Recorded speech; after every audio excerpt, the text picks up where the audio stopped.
The individual is handicapped by coming face to face with a conspiracy so monstrous that he cannot believe it even exists. And that's the problem we have today. This conspiracy is so monstrous, so demonic, that we tell people about it and they say, "You're crazy. This is America. It can't happen here." Washington, D.C. isn't the solution. It's the problem. Liberty is being assaulted at every turn, while Congress buries us in debt. The Founding Fathers knew this might happen. Article 5 of the Constitution gives the states the power to stop a runaway federal government, a convention of states to amend the Constitution. It's the only solution as big as the problem.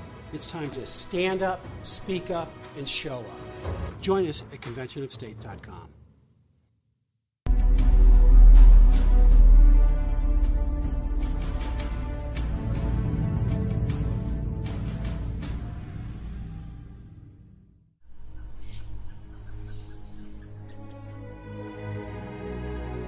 To understand how the world got into this mess, we must now travel back in time to the very founding of the American Republic. Prior to the Revolutionary War, the American colonies had grown quite prosperous, with full employment in a very short period of time. When King George III asked Benjamin Franklin the secret of the success, Franklin responded, "It is because in the colonies we issue our own paper money. We call it colonial script. And we issue only enough to move all goods freely from the producers to the consumers. And as we create our money, we control the purchasing power of money and have no interest to pay." But the king was jealous of the success of the colonies and their paper-based fiat money system, which was not backed by precious metals. Life in Georgian England was an entirely different story. High taxation meant the prisons were filled with debtors, and the streets were filled with unemployed beggars with little hope of escape. The taxes paid to the king barely covered the interest payment on the debts he owed to Mayor Amschel Rothschild. With the wealthy in England overtaxed, King George turned to the colonists by requiring all taxes to be paid in gold coins rather than colonial script. Since the colonists had very little gold, unemployment and cries for war soon surfaced. Benjamin Franklin later said that this was the true cause of the war, not the tax on tea or the Stamp Act as taught in the history books over and over again. Violent opposition soon broke out, forcing King George to send English soldiers to enforce the new taxes. When these troops refused to fire on British citizens, the king agreed to let Mayor Rothschild purchase German Hessian troops as mercenary fighters dressed in British uniforms to collect his debt for him. When it became clear these Hessian troops could not successfully defeat the Continental Army, King George finally relinquished and said, "We may have lost the colony, but we will get her back." To bring the colonists to their knees, Mayor Rothschild proposed a novel idea. He would loan money to the Continental Army through British Rothschild agents in France in order to control them. From that point on, England stopped trying to divide and conquer America through force, but instead chose to retake her colonies through the stealth of divide and control. To implement this new policy, he recruited a network of British spies still loyal to the crown to infiltrate and guide the new republic's government into the hands of British bankers. In 1788, before the United States even existed, British war loans were now coming due. Because the federal government had no significant financial resources to pay these loans, they declared bankruptcy and placed the debt on the states instead of the people.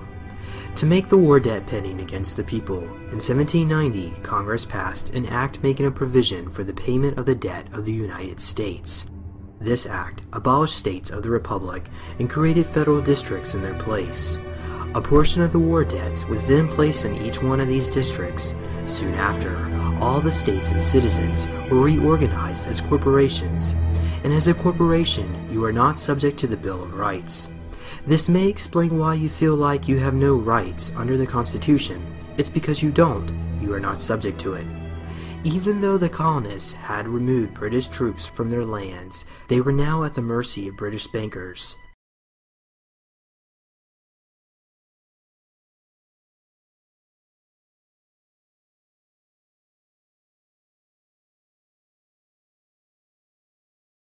Elm Street, and it will be only a matter of minutes before he arrives at the trademark. It appears as though something has happened in the motorcade route. Something, I repeat, has happened in the motorcade route. There's numerous people running up the hill alongside Elm Street, there by the Simmons Freeway. Several police officers are rushing up the hill at this time. This is Dealey Plaza, the scene of the crime. This is the school book depository building and the 6th floor window from which Oswald supposedly did his shooting. Abraham Zapruder was standing here with his home movie camera when he took the graphic pictures you just saw of the assassination, the Zapruder film. And this is the so-called grassy knoll. We'll talk more about that in a minute.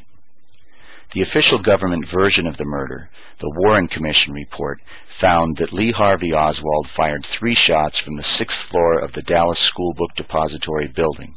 They tell us that the first shot missed, that the second shot hit both Kennedy and the governor of Texas, and the third shot, from behind, hit Kennedy in the head and killed him. But it's hard to watch the Zapruder film of Kennedy being thrown violently backward and to the left and not think that he was shot from the front. This is Dr. Cyril Wecht. As the former head of the American Academy of Forensic Sciences, he is the expert elected by the experts to represent them. If you have that kind of force slamming into the rear of somebody's head, then that should drive the individual forward. But instead we have him moving backward and to the left. That suggests the very distinct possibility of another shot having been fired in synchronized fashion from the right side, the so-called grassy knoll area. If Kennedy had actually been shot from behind, as the government says, he ought to have a small entrance wound on the back of his head. And this is the Navy doctor that the government got to write this report saying that Kennedy did have this small wound in the back of his head. But there are some things you should know about this guy. In a standard examination, he should have examined Kennedy's clothing for bullet holes. He didn't. In a standard autopsy, he should have dissected all of Kennedy's wounds to trace the bullet's path. He didn't dissect any of Kennedy's wounds. He didn't even realize Kennedy had a throat wound. He later claimed that these drawings of his were wrong, and that the wounds were actually much higher. He lost Kennedy's brain, which is still missing, and then he burned his notes. What we will do tonight is demonstrate that those theories are wrong. Of course, he will have to lie to do that. This is Malcolm Kilduff, Kennedy's assistant press secretary. He is speaking at a press conference at the Dallas hospital where the president has just been pronounced dead. Please notice the ABC logo. This is from Jennings' video. He died of a gunshot wound in the brain. And they fade the scene out. No more press conference. But now watch this. The same guy, the same press conference, no ABC logo. Kennedy died at approximately 1 o'clock Central Standard Time today here in Dallas. He died of a gunshot wound in the brain.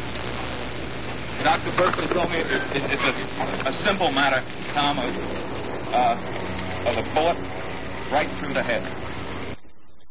The president's press secretary tried to show us how the head wound was inflicted, but Jennings cut that out because it destroys the lie that he's trying to tell.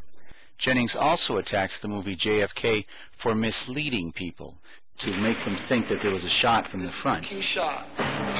President going back and to his left. Shot from the front and right.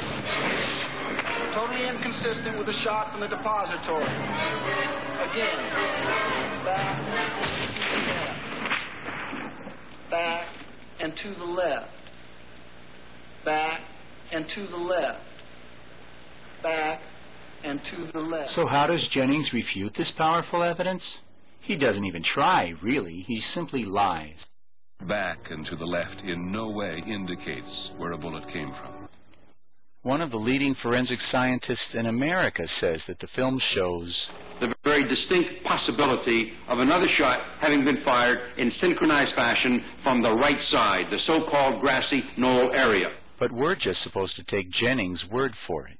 This sort of take my word for it is standard operating procedure for Jennings.